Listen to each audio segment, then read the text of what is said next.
ഒന്ന് ചോദിച്ചോട്ടെ, ഈ പച്ചക്കറി അരി ഒക്കെ കൂടെ ഒന്നിച്ചിട്ടാണോ പുഴുങ്ങുന്നത്? ജോലി എങ്ങ് തീർക്കാൻ? അയ്യോ, അതാ ഫ്രൈഡ് റൈസ്. എന്താ ഫ്രൈഡ് റൈസ്? എന്തു കുന്തോ ഇത്. വീട്ടിലോ മറ്റോ ആയിരുന്നെങ്കിൽ എന്റെ പപ്പൻ ചേട്ടൻ SI എടുത്ത് മുഖത്തോട്ടൊരു ഒറ്റ ഏറെറിഞ്ഞേനെ. പാവം പിള്ളേര് ഉണ്ടാക്കി കൊടുക്കുന്നതല്ലേ തിന്നാൻ പറ്റുള്ളൂ. പിള്ളേർക്ക് ഇഷ്ടമുള്ളത് ഇവിടെ ഉണ്ടാക്കാറുള്ളൂ. പിള്ളേരുടെ ഇഷ്ടം അനിഷ്ടം നിങ്ങളാണോ തീരുമാനിക്കുന്നത്? ഇപ്പൊ ഞാനാ തീരുമാനിക്കുന്നത്. എന്നാ ഇനി അത് നടപ്പില്ല കേട്ടോ. പെണ്ണും പിള്ളേക്ക് എന്താ വേണ്ടത്?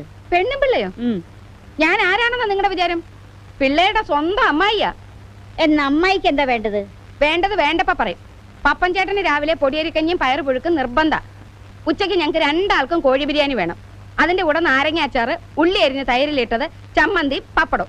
എടി കാരേ, എന്താ അമ്മച്ചി? നിന്റെ കാര്യം ആലോചിക്കുമ്പോൾ അമ്മച്ചിക്ക് വിഷമം. എന്ത് വിഷമം? നിന്റെ കെട്ട് കഴിയുന്നതിന് മുമ്പ് മിക്കവാറും അമ്മച്ചി ജയിലിൽ കൊണ്ടുവരും മോളെ.